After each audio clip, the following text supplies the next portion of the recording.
خاوتنا السلام عليكم، ان شاء الله تكونوا بخير وعلى خير نتوما والعصافير تاعكم. خاوتي اليوم راح نتكلم عن موضوع.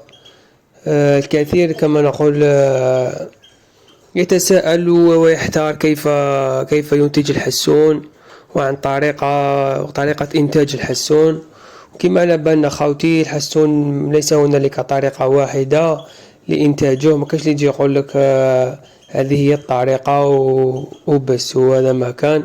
هنالك الكثير من الطرق خاوتي. أولا يجب أن لازم نعرفوا الحسون هذا في الطبيعة كيفاش يعيش، وكيفاش اسلوب العيش تاعو، كيفاش هو باش ينتج خاوتي. كيما على بالنا وكاين اللي ما على بالوش، الحسون في مرحلة غيار الريش كي الذكور كي الإناث تكون مع بعض أسراب كما نقولوا تجوز فترة غيار الريش مع بعض. كي كملوا غيار الريش الإناث تهاجر، وبعض قليل من الذكور التي تهاجر تكون كما نقول صغيرة هكذا تهاجر مع الإناث، لكن الأكثرية الإناث هي التي تهاجر، والذكور تبقى في مكانها. هذه في فترة الراحة، وكما نقدروا نقولوا من جونفي أو خاطر في برا خاوتي في البريات تبدا موسم الإنتاج، يبدا قبل ما كما احنا كما نقولوا في الأقفاص وكذا. ما خاوتي قلت لكم الإناث تعود من جونفي، وكاين اللي تولي في فيفري تولي تلقى الذكور، ومن بعد يبداو الذكور وكل ذكر يختار أنثى، كل هكذا كل وحدة واش تختار، والأنثى تبني العش والذكر كذلك يبني معها العش وتقوم بالتلقيح هكذا.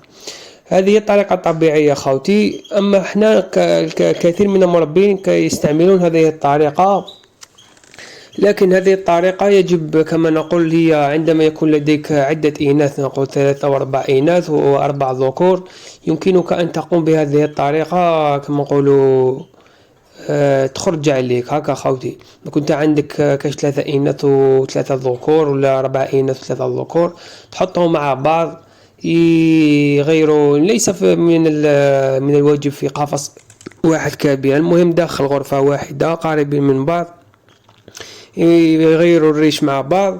ومن بعد كيف في فترة الراحة نفصلوا خاوتي، نخلوا الذكور في هذيك الغرفة وندوا الإناث غرفة واحدة أخرى.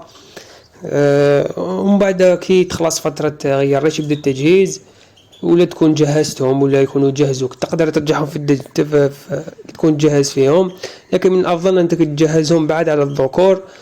ثم تعود ترجعهم خاوتي لهذيك الغرفة، وتشوف كل ذكر قرب الإناث من الذكور، يبدأ كل ذكر كما نقولوا يشطح ويغني الأنثى، وأنت هذيك كذلك تعرف بلي هذاك الذكر أو تفاهم مع هذيك الأنثى، تخرجهم ديرهم في قفص كبير واحد وتنتج منهم. هذه خاوتي قلت لكم كي تكون عندك عدة ذكور وعدة إناث. لكن احنا نتكلموا كما نقولوا واحد عنده زوج واحد أو كذا، وحتى حبي كما نقولوا ما عندوش مكان او عنده، انا عندي مكان نحطهم، لكن ما حبيش نحطهم في الغرفه الاخرى اللي فيها كناري وفيها كدا وفيها ذكر مقنين اخر. كنت تعرفوا خاوتي الاناث تعشق في اصوات الذكور الاخرى وكذا، خليتها في الغرفه تاعي عادي. تقدر من دوكا من فتره، لان كما قلت لكم خاوتي الحسون يحب الامان والاستقرار، البلاصه اللي تحطها فيه ما تبدلهالوش باش يحفظ هذاك المكان وكذا هكذا. اخواتي اذا طلنا في الحديث نديروا جزء، والمره الجايه نزيدوا نديروا جزء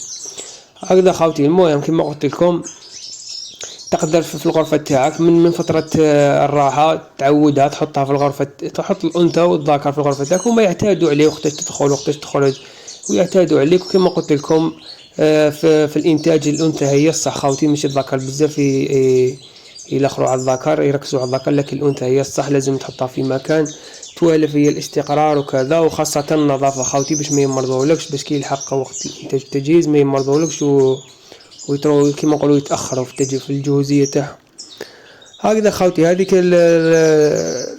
الطريقه الاولى. اما الطريقه الثانيه يا خاوتي تقدر تجيب ذكر، وفي الاخر خاوتي راح نقول لكم انا تما الطريقه اللي كي نكملوا كاع الموضوع، يمكن في نكملوا الجزء الاول والجزء الثاني نقول لكم انا الطريقه اللي نستعملها. راني نعطيكم في الطرق دوكا. الطريقه الثانيه هي خاوتي تجيب ذكر وانثى ماشي لازم تقدر من فترة تغير الريش، وتقدر ماشي من فترة تغير الريش، تقدر يكونوا عندك في فترة. دوكا أنا فتنا غير الريش ما نتكلموش عليها. ما راك في هذه الفترة تجيب ذكر وأنثى، تحطهم في قفص كبير مع بعض، تحطهم عادي يتوالفوا من دوكا حتى مرحلة التجهيز، تحطهم في قفص واحد كبير، توفر لهم كلش، الدوش التشبيس كذا، وتخليهم مع بعض وكذا. وننصحكم حاجه خاطي، ماشي كي تشوفهم الذكر كيما نقولوا الذكر يضرب في الانثى او كذا تروح تنحيهم عادي خاوتي. هذا هو، لان دائما مع الاول الذكر هو اللي يكون كيما نقولوا مسيطر وكذا، وخاصه عندما يقترب موعد يبدا يجهز منا، يبدا شغل يحمس في الانثى، يضرب فيها منا باش تبني العش باش هي تجهز ثاني. ومن بعد كي تجهز الانثى تولي هي اللي مسيطره، هي اللي تولي اللي واعره خاوتي على الذكر. تسمى مع الاول كي تشوفوا الذكر في فتره الراحه، تشوفوا الذكر كما نقولوا مع الانثى ولا كذا زعما يضرب فيها ولا ماشي لازم تنحيها، وما هكذا خاوتي. غير اذا شد دم ولا شد الريش يطير ولا هذيك باينه، تروح تفصلهم دير لهم فاصل، وتقدر دير كل واحد في قفص وشنو تخليهم في قريبين من بعضهم باش يتوالفوا مليح هكذا خاوتي. وكي تلحق التجهيز ومنا تفصلهم تقدر. كاين اللي ما يفصلهمش يخليهم هكذاك وحدهم يتزوجوا. هذه الطريقه خاصه كي تكون هذا الزوج تكون قد انتجت به من قبل خلاص، او متعود على بعضه، يمكن تخليهم في قفص واحد خاوتي هكذايا. والطريقه الثالثه اخواتي هي انك يكون عندك ذكر وانثى كيما انا هكذايا. ذكر تحطه في قفص، انثى تحطها في قفص، تخرجهم كيف للتشميس، تخرجهم كذا. وهذه الطريقه تعتمد كثيرا على التشويق وكذا هكذا.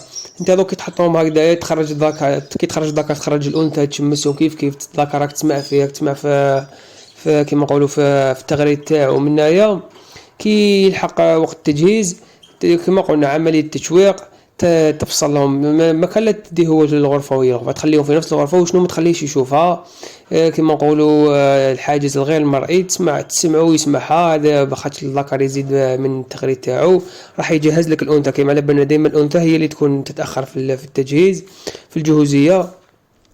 ومن داك تخليهم يا ربي 10 دقائق يشوفوا بعضهم. هذا هو التشويق. دائما كي تخرجهم للخارج، تحط الذكر هكذا وتعلق الانثى ثاني في بلاصه وين ما تشوفش الذكر، ويبقى دائما تسمعها. ومن داك تجيبها هكذا توريه لها، تقرب الانثى من الذكر، تخليه تشوفوا اذا يشطح عليها اذا كذا. وهذه تبقى دائما في التشويق حتى نديروهم في قفص التزاوج وتنجح. وكل هذه الطرق اللي حكيت لكم عليهم خاوتي ينجحوا. فقط نقول لكم واحد الحاجه، ما تقلقوش، تبقى رايح جاي، حط القفص، حط الانثى والذكر، حط لهم العش، وفر لهم كلش الحشائش وكذا، وخليهم ما تبقاش دائما تقلق فيهم. وين بنات